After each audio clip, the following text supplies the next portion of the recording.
భారతదేశంలోని చిట్ట చివరి గ్రామమైన ధనుష్కోటి గ్రామం గురించి కొన్ని విషయాలు అయితే మనం ఇప్పుడు చెప్పుకుందాం.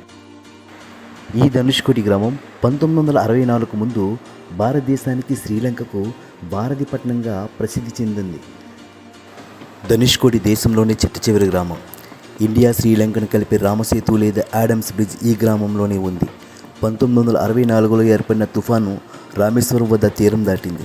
దీంతో 23 అడుగుల ఎత్తున ఎగసి పడిన ఉప్పెన ధనుష్కోటిని ముంచెత్తింది. ఫలితంగా గ్రామంలో నివసిస్తున్న 1800 మంది చనిపోయారు. ఉంది ఇక్కడ 2 మహాసముద్రాల కలయిక అయితే జరుగుతుంది.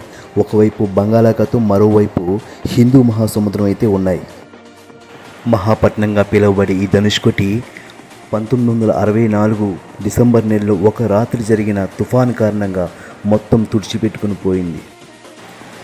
1964 ముందు ఈ ధనుష్కోటి గ్రామం లేదా ధనుష్కోటి పట్టణం ఏ విధంగా ఉందో, అయితే ఈ ధనుష్కోటి గ్రామంలో అప్పట్లో అంటే 1964 ముందు రైల్వే స్టేషను, ఒక చిన్న రైల్వే ఆసుపత్రి, ఒక ఉన్నత మాధ్యమిక పాఠశాల, ఓ post office, customs office, port కార్యాలయాలు అన్నీ కూడా ఇక్కడైతే ఉండేవి.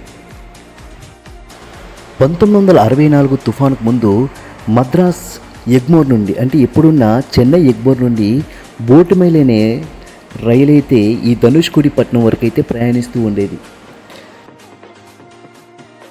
ఇక్కడ వరకు ప్రయాణించిన శ్రీలంకన్ వర్తకులు తర్వాత వారి యొక్క దేశానికి స్టీమర్ బోట్ల ద్వారా అయితే ప్రయాణించేవారు. 1964 డిసెంబరు 23 రాత్రి ఈ తుఫాను అయితే సంభవించింది. రామేశ్వరం ద్వీపంలోని ధనుష్కోటిని అయితే ఈ తుఫాను గట్టిగా ఢీకొట్టింది. అయితే దాదాపుగా 8 గజాల ఎత్తుల్లో అల్లైతే ఉండేవి. ప్రతిరోజు వచ్చే రైలు తుఫాను కారణంగా ఆ రోజు రావడం లేట్ అయింది. డిసెంబర్ 22 ఆ రాత్రి 11:55 గంటలకు ధనుష్కోటి రైల్వే స్టేషన్లోకి ఆ రైలు ప్రవేశిస్తుండగా 110 మంది ప్రయాణికులు మరియు 5 మంది రైల్వే సిబ్బందితో పాంబన్ నుండి బయలుదేరిన రోజువారీ రైలు, ఆ రైలు నెంబర్ కూడా 653, Pamban Dhanushkodi passenger Dhanushkodi railway station కొన్ని వందల గజాల ముందు ఉండగా అప్పుడు వచ్చిన తుఫాన్ కారణంగా అంటే భారీ అలలు ఢీకొన్నప్పుడు రైలు మొత్తం కొట్టుకుపోయింది. ఆ రైల్లో ఉన్న 115 మంది మరణించారు. ధనుష్కోటికి కొన్ని మీటర్ల ముందు సిగ్నల్ విఫలమైంది. చుట్టూ చీకటిగా ఉండడంతో మరియు సిగ్నల్ పునరుద్ధరించబడినట్టు ఎటువంటి సూచన లేకపోవడంతో డ్రైవర్ ఒక పొడవైన విజిల్ ఊది సాహసం చేయాలని నిర్ణయించుకున్నాడు. నిమిషాల తర్వాత ఒక పెద్ద అల 6 కోచ్లను లోతైన నీటిలో ముంచివేసింది.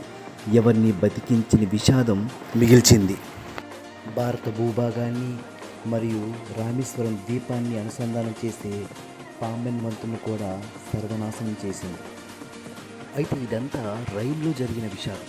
అయితే ధనుష్కోటి గ్రామంలోని ఈ తుఫాను కారణంగా దాదాపుగా 1800 మంది అయితే మరణించారు.